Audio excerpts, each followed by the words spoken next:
Hey there, Toby. Happy to have a great day today. Got your text video submissions, so they're all looking good. I'll talk about them, and if you have any questions or want to have a go at the tune or with the teaching points here, feel free to shoot that on over.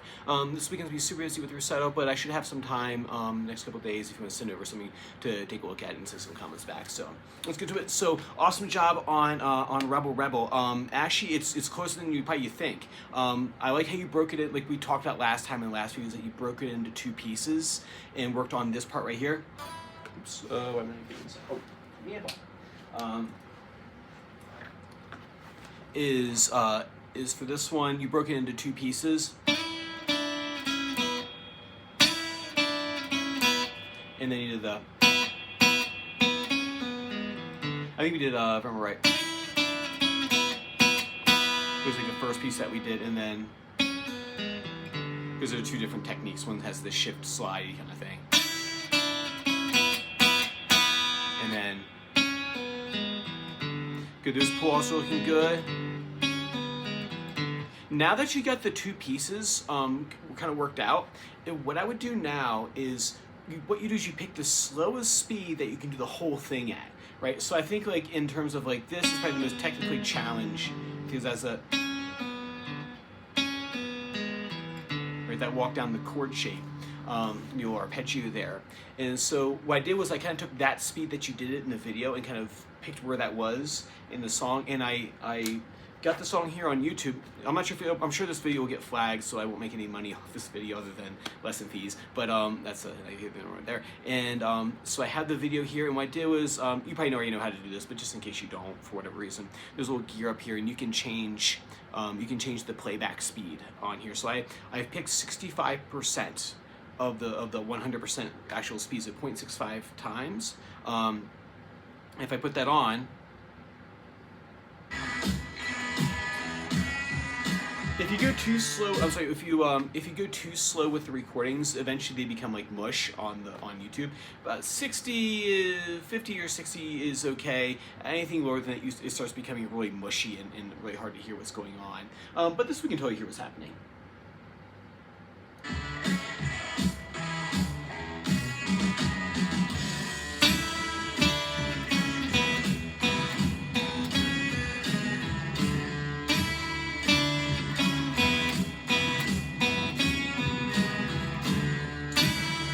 I mean, you can even go slower if you wanted to. So 65 is kind of like where you were with this, with the trickiest part, going as slow as you were in that spot. That is, good playback speed. If I can back it off even more to 60%. It sounds like this.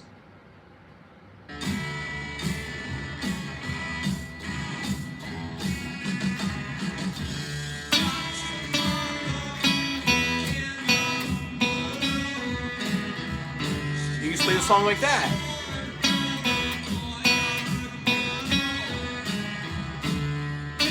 And see if you can do it a couple of times with that speed, and then what I would do is, can I do a whole section like that? Can I let that play for like a minute or two, and can I keep that speed up? Because when you get to the chords, you do the same thing.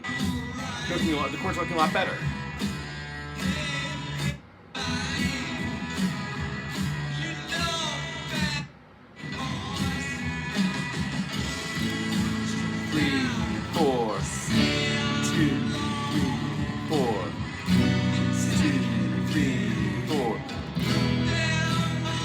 So that's what how I would practice this, and what I would do is just incrementally go faster and faster with it.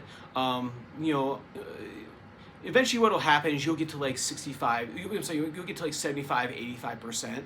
At that point I would just make the jump up to full speed. But like what I would do first is, can I play like a minute or two of that riff plus the chord changes? Can I play those with this recording at 65? Go like +5 until about 85 or so, and then you just try to go full speed at that point. You just, even if you're butterfingers and you kind of miss a few notes, you just still going. That's the practice approach on how to get it fully up to speed. Once you get this down, a lot of riffs are going to seem that much easier. And like a bunch of songs have these like little like chord and lick riffs in there. So that's the part right there. And as far as this song, there's only one other little piece in there. It's at the end of the chorus after he does that.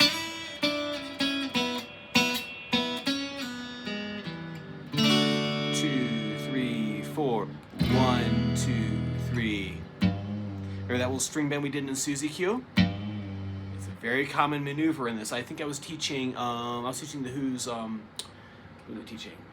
Won't Get Fooled Again by the Who. That's the lick that they do. These are very common licks. White Stripes. All those artists, all those blues rock players and indie rock players will do this. Like A. It's called Mixolydian. We'll talk about it later on if you want to do more theory with me. But it's a totally a thing that happens a lot in rock, and it has actually so often it has a name. The harmony has a name. So we have this here. We have the. It's 65% starting. Chords of 6, 2, 3, 4 with the recording, and then the only piece that you're missing is this right here. It's a D chord. 1, 2, 3, 4 E chord. 1, 2, 3 string bend. 4. Back to the main riff.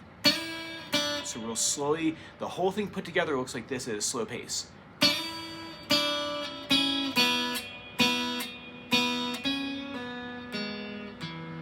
2, 3, 4 to an E.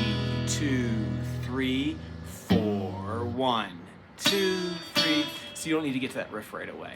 But practice this on its own first. D chord. 1, 2, 3 to an E chord. 1, 2, 3. Right? Well, that's Mixolydian if you're curious.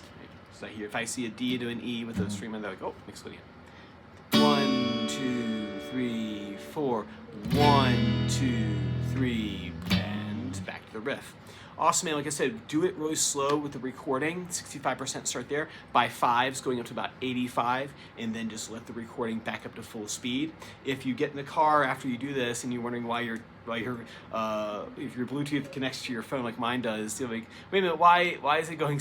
What happened to the music? And so just make sure we put it back up to full speed, so when you listen to YouTube again or Apple or Google Music, it'll be all full speed. Awesome, man. Work on that for me. If no questions, I'll see you on next week. Bye.